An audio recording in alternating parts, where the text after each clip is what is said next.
Dear students, आज हम आपको बताएंगे रासायनिक अभिक्रियाएं एवं समीकरण। कक्षा 10 विज्ञान का पहला चैप्टर है आपका रासायनिक अभिक्रियाएं एवं समीकरण। तो इसमें हम आपको बताएंगे कि रासायनिक अभिक्रियाएं क्या होती है, समीकरण क्या होती है। ठीक है, तो सबसे पहले देख लीजिए रासायनिक अभिक्रिया। रासायनिक अभिक्रिया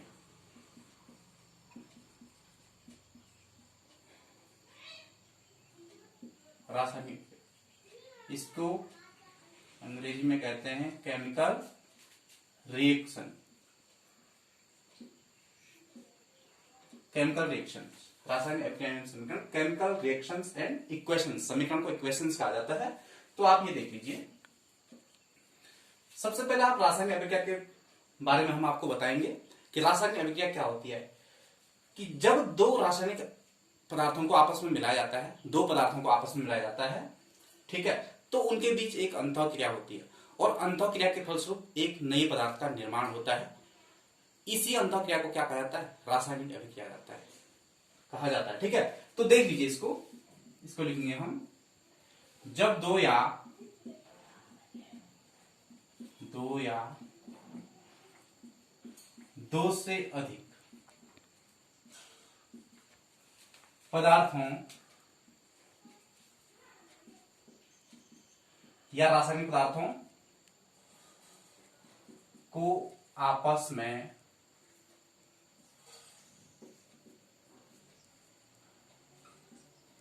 मिलाया जाता है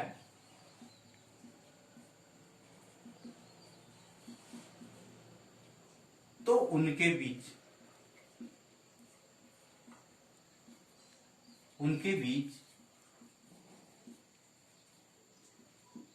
एक अंतःक्रिया होती है।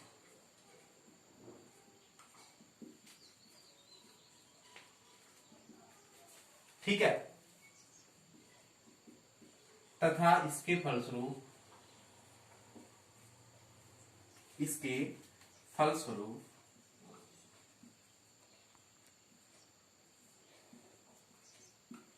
एक नए पदार्थ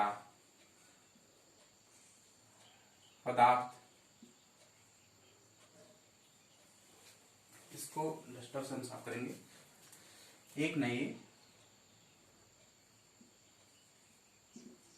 पदार्थ का निर्माण होता है। ठीक है, जब दो या दो से अधिक पदार्थों को आपस में मिलाया जाता है तो उनके बीच एक अंतःक्रिया होती है तथा इसके फलस्वरूप एक नए पदार्थ का निर्माण होता है। ठीक है, इसे रासायनिक अभिक्रिया कहा जाता है। इसी अंतःक्रिया को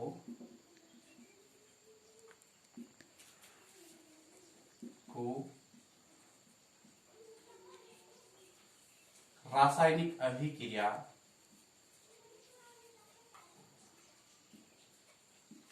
कहा जाता है।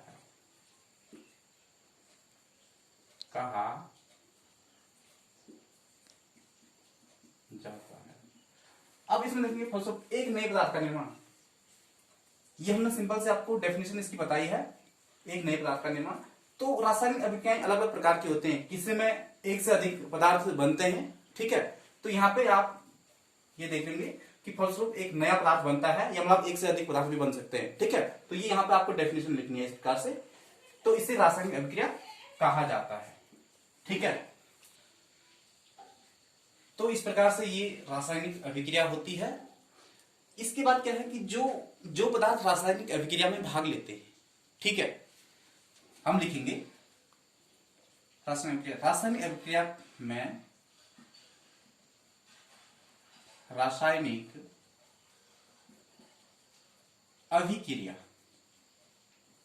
अभिक्रिया में भाग लेने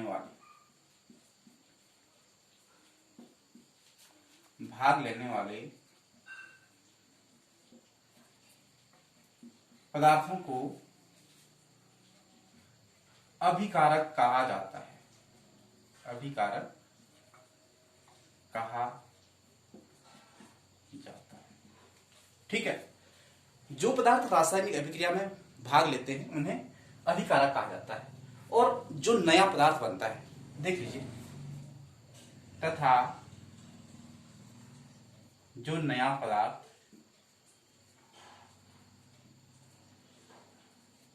बनता है उसे उत्पाद कहा जाता है। नया पदार्थ एक से अधिक पदार्थ भी बन सकते हैं, ठीक है। मैंने आपको कहा कि रासायनिक अभिक्रियाओं के अलग अलग प्रकार हैं, तो इस प्रकार से अलग अलग बन सकते हैं, वो एक से अधिक भी बन सकते हैं। तो यहां पे देख लीजिए, रासायनिक अभिक्रिया में भाग लेने वाले पदार्थ, आप ये समझ गए, उन्हें अभिकारक कहा जाता है, जो पदार्थ रासायनिक अभिक्रिया में भाग लेते हैं, ठीक है। तथा जो नया पदार्थ बनता है, रासायनिक अभिक्रिया के बाद कोई नया पदार्थ बनता है तो उसे उत्पाद कहा जाता है, इसको प्रोडक्ट कहा जाता है, उत्पाद, ठीक है। तो अब यहां पे देख लीजिए, आपको मैं बता रहा हूं कैसे रासायनिक अभिक्रिया होती है। जैसे आप जल के बारे में आप सभी जानते हैं, और आपको जल का सूत्र पता होगा, पानी का सूत्र H2O होता है, ठीक है। तो देख लीजिए इसको, H2 प्लस O2। अब यहां पे आप देख लीजिए, H और O, हाइड्रोजन और ऑक्सीजन से मिलकर जल बनता है, ठीक है। तो ये H2 है, जो ये हाइड्रोजन का सूत्र है, और ये है ऑक्सीजन का सूत्र, ठीक है। हाइड्रोजन के 2 परमाणु, यहाँ पे ऑक्सीजन के 2 परमाणु। ऑक्सीजन का 2 परमाणु का मतलब क्या है कि ऑक्सीजन का ये सूत्र है, ऑक्सीजन के 2 परमाणु से मिलकर ऑक्सीजन बनती है, ठीक है। अब जब ये हाइड्रोजन के 2, ऑक्सीजन के 2, हाइड्रोजन और ऑक्सीजन मिलती है तो जल बनता है। यहाँ पे देख लीजिए, ये रासायनिक अभिक्रिया हो रही है। ये तीर के निशान से मैं आपको बता रहा हूं रासायनिक अभिक्रिया होती है। तीर का निशान या इसको बराबर जो बनता है, बराबर कह सकते हैं, ठीक है। ये बनता है H2O, हाइड्रोजन और ऑक्सीजन की जरूरत होती है, तो H2O, हाइड्रोजन के अब 2 परमाणु होंगे और ऑक्सीजन का 1 परमाणु। क्योंकि जब अभिक्रिया होती है तो ऑक्सीजन बनने के लिए 1 परमाणु की, ये जल बनने के लिए ऑक्सीजन के 1 परमाणु की जरूरत होती है और हाइड्रोजन के 2 परमाणु, ठीक है। तो ये हो गया हाइड्रोजन, ठीक है। ये हो गया ऑक्सीजन, और ये हो गया हमारे पास जल, ठीक है। तो ये इस प्रकार से अभिक्रिया होती है। अब जो इसमें हाइड्रोजन और ऑक्सीजन है, ये तो हो गए हमारे पास अभिकारक,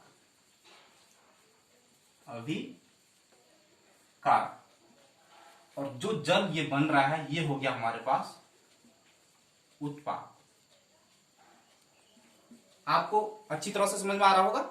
ध्यान दीजिए, मैंने कहा था कि रासायनिक अभिक्रिया में जो पदार्थ भाग लेते हैं, ये 2 हैं, ठीक है। इनको क्या कहा जाता है, हाइड्रोजन और ऑक्सीजन है, इनको अभिकारक कहा जाता है, ठीक है। तो इन दोनों के बीच अभिक्रिया हो रही है, इसको लिखेंगे हम रासायनिक अभिक्रिया। ये यहां पे रासायनिक अभिक्रिया हो रही है, ठीक है ना। ये तीर का निशान देख लीजिए, तो दोनों आपस में मिल रहे हैं। तो मैंने कहा कि जल बनने के लिए ऑक्सीजन के 1 परमाणु की जरूरत होती है और हाइड्रोजन के 2 परमाणु की जरूरत होती है। तो इस प्रकार से जल बनता है।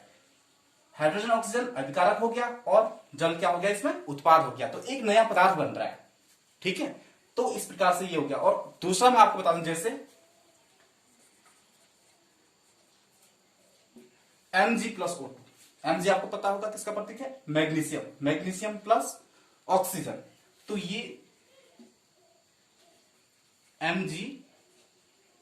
MgO बन जाता है, ठीक है। मैग्नीशियम हो गया, यहां पे लिख सकते हैं आप मैग्नीशियम, और ये हो गया ऑक्सीजन। जब केमिकल रिएक्शन होती है, रासायनिक अभिक्रिया होती है, तो ये नया उत्पाद बनता है, इसको कहा जाता है मैग्नीशियम ऑक्साइड।